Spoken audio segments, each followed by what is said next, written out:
Bonjour, j'espère que vous allez bien. Bienvenue dans cette deuxième vidéo du Brush Club. Aujourd'hui, je vais répondre à une question: comment faire de beaux dessins?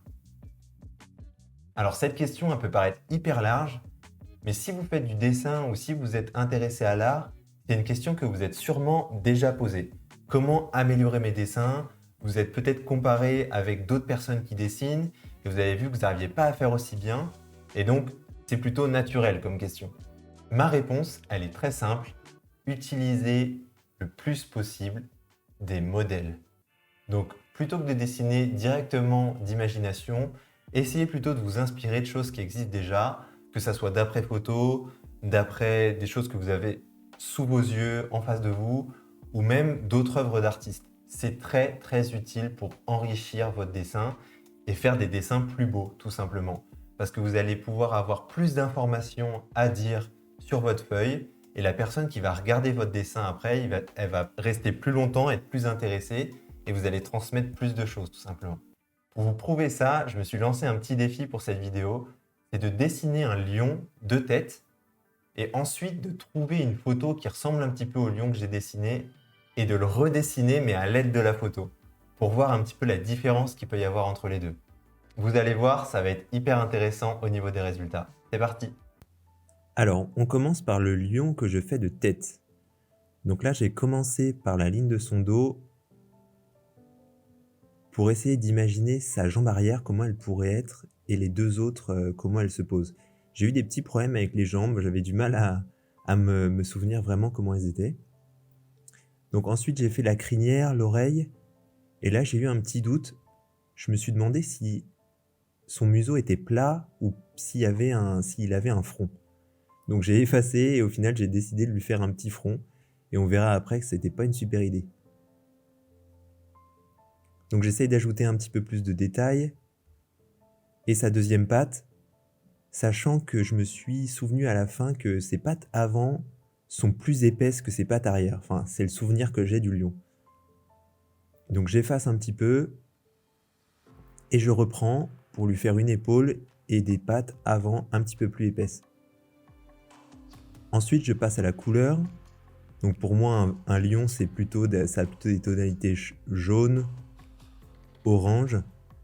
Donc là, je fais les ombres un petit peu de manière hasardeuse. J'essaye de mettre un petit peu plus de détails sur les muscles et sur la crinière. Ensuite, je fais l'arrière-plan. Donc pour moi, la savane, donc quelque chose de chaud, jaune, et un ciel bleu, tout simplement. Voilà ce que ça donne pour mon lion fait de tête. Ensuite, j'ai pris cette photo de référence qui ressemblait un petit peu au lion que j'ai fait pour l'utiliser et faire donc la deuxième partie du défi, le lion grâce à un modèle. Donc je commence par l'arrière, les pattes, je continue par son corps et on voit vraiment que cette photo de référence, elle m'aide à apprendre de nouvelles choses sur le lion. J'avais quelques idées sur le lion en tête qui étaient à peu près justes, mais on voit vraiment que je peux amener plus de détails. Là, on est en train de résoudre la question du museau. J'essaye d'être vraiment bien au niveau des proportions. C'est l'intérêt quand on a un modèle sous les yeux. Et donc au final, voilà, là c'est mon lion de tête avec un espèce de front et au final, il a un museau plutôt plat. Donc une chose de corriger. J'avance un petit peu, je lui donne un petit peu plus de détails dans la crinière, l'oreille, le corps, et j'attaque la couleur à nouveau, donc jaune également pour la base. Je fais l'arrière-plan et ensuite, je viens essayer de monter des couleurs en restant assez libre. Ça, c'est un choix de style un petit peu. Vous voyez, j'ai fait des contours violets et j'essaye d'avoir des couleurs qui s'approchent de ce que je vois, mais avec des libertés un petit peu de choix. Donc vraiment, je tourne un petit peu autour des teintes. Je mets plus de détails dans la crinière. Et là, je me dis il manque vraiment quelque chose. Là, il est un peu terne, mon lion. Donc je vais venir amener une couche plus claire sur les pattes, le museau.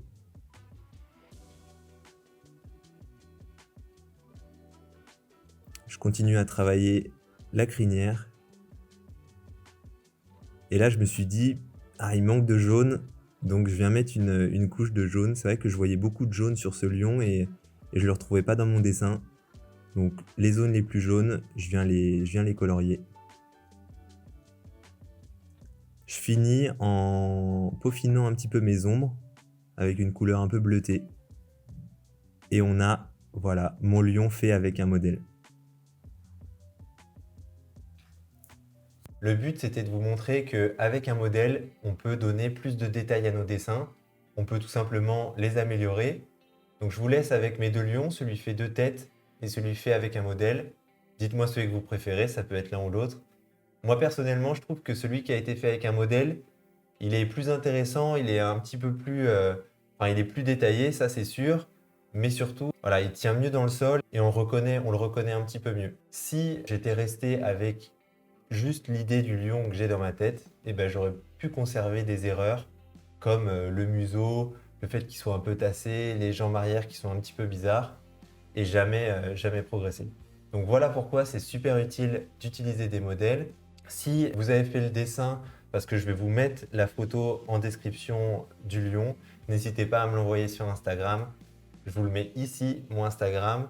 N'hésitez pas à suivre la chaîne, les réseaux sociaux, je vais poster de plus en plus de vidéos. Merci d'avoir regardé et à bientôt. Au revoir.